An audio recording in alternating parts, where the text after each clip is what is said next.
बचपन में माता पिता अपने बच्चों को ये ज़रूर सिखाते हैं कि हमें किसी भी बुजुर्ग की हमेशा इज्जत करनी चाहिए और उन्हें मान देना चाहिए, क्योंकि उन्होंने हमसे ज़्यादा दुनिया देखी होती है। ये कहानी भी उसी के बारे में है। एक दिन एक ट्रेन में एक बुजुर्ग आदमी मुसाफरी कर रहा था। ट्रेन के उसी डब्बे में 5-6 नौजवान लड़के भी बैठे थे। तभी उन नौजवान लड़कों के मन में कुछ शरारत करने का आइडिया आता है। आइडिया यह था कि उन लोगों को ट्रेन की चेन खींचनी थी। फिर उन लड़कों के दिमाग में एक ख्याल आता है कि अगर ट्रेन की चेन खींचेंगे तो हमें फाइन भरना पड़ेगा।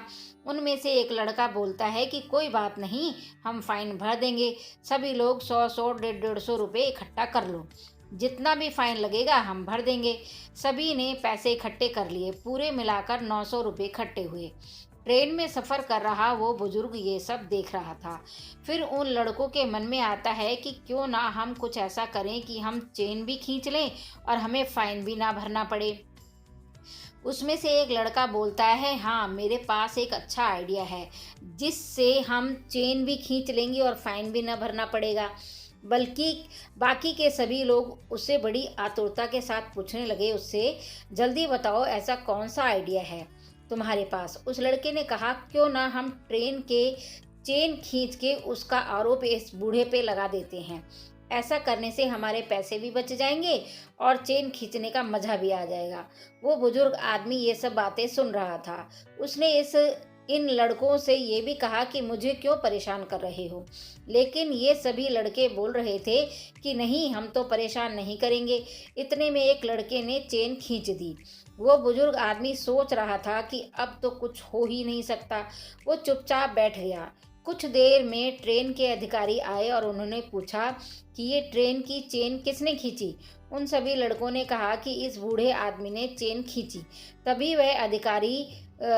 वह अधिकारी ने उस बुजुर्ग से पूछा कि आपने ट्रेन की चेन क्यों खींची।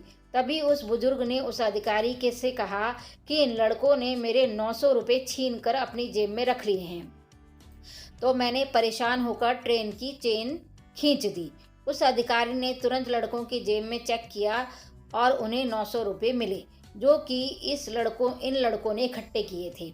उन्होंने वो 900 रुपये इस बुजुर्ग को दे दिए और उन सभी को आगे की कार्रवाई करने के लिए पुलिस स्टेशन में बुलाया। सभी लड़के अपने किए पे पछता रहे थे, लेकिन अब पछताने का कोई फ़ायदा नहीं था। तो इस कहानी का मोरल यही है कि हमें किसी बुजुर्ग आदमी से कुछ ना कुछ सीखना चाहिए, ना कि उन्हें परेशान करने के बारे में सोचना चाहिए।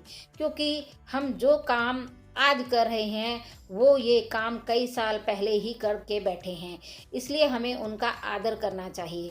मैं तो ये कहूँगी, चाहे बुजुर्ग हो, चाहे बच्चा हो, चाहे कोई भी हो, सभी का आदर करना चाहिए। किसी को परेशान नहीं करना चाहिए बेवजह ही, चाहे वजह हो तब भी परेशान नहीं करना चाहिए। आपको कहानी कैसी लगी ज़रूर बताइएगा। मिलते हैं अगली वीडियो में। वीडियो देखने के लिए आपका बहुत बहुत धन्यवाद।